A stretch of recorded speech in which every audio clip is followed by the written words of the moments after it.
crap. Oh crap, I'm running out of time. I shouldn't have played so much tech.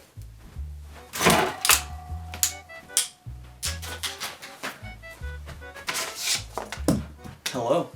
Welcome to my book review. I'll get right to the chase. Should you read this book?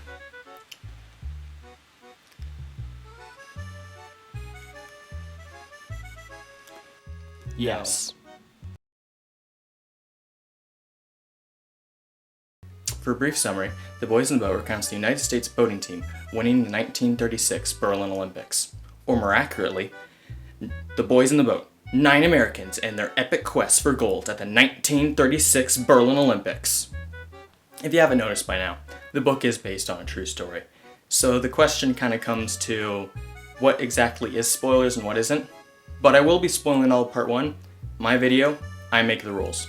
And to start, let me introduce you to one of my favorite characters, Joe Rance, in Poem. There was a boy named Joe Rance. How he treated his stepbrother was kind of pants. His stepmother was out for blood. She told his dad to leave him out in the mud. Joe Rance was forced to sleep in his school. Both the floor and the air were cool. Thula would no longer cook for Joe. He felt a hunger that had to go. Down at the cookhouse, he received a deal that his job would be to clean up the meals. The job wasn't all that sick, but all that changed on a school trip. Out on the trip, he ventured into the forest, not the best place for a child tourist. His life was in a slump. Then Joe saw some shrooms on a tree trunk. These shrooms empowered him with motivation. To be growing in a place required much dedication. Thula needed a rest. Let's get away from these mines, was what she thought was best. So they packed their bags and moved out to Seattle. Joe moved back in, and there was little battle. But what came next was unexpected, how their lives were soon to be affected. Over the horizon came the Great Depression, put their entire nation into a recession. Joe was already tired from working with his dad. Building a farmhouse was not that rad. Earning money now was no easy feat. They abandoned Joe so there were less mouths to feed. Joe was left all alone. He didn't know what to do now, but he remembered that those shrooms had grown. So Joe just had to figure out how. Thank you for that beautiful poem, Quentin. Now, back to the main review. In The Boys in the Boat, every chapter starts with a quote from this guy named George Yeoman Pocock. Don't laugh. These quotes make analyzing the book quite easy because, well, they basically say the theme for me. They basically just give me gigantic clues to the themes, if not giving me the themes outright. And to be honest, I'm quite brain dead. I need all the help I can get. So if you're one of my fellow brain dead individuals out there who can't tell the difference between a paragraph and a chapter, this is the book for you.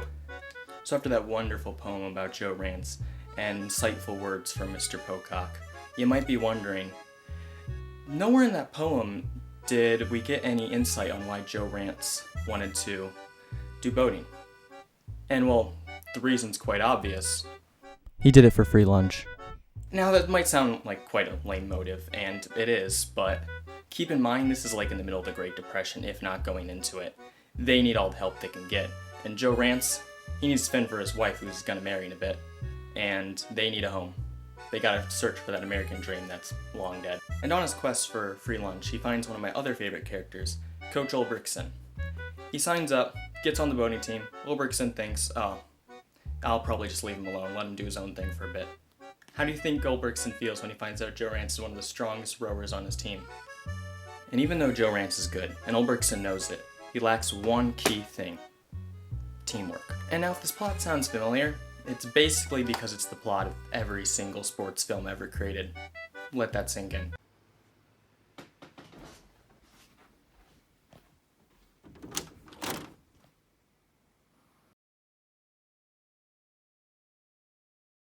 Now, if you're looking for a story about trusting others, friendship, teamwork, and Nazis, well, you're in luck, because that book's right here. It's called The Boys in the Boat by Daniel James Brown.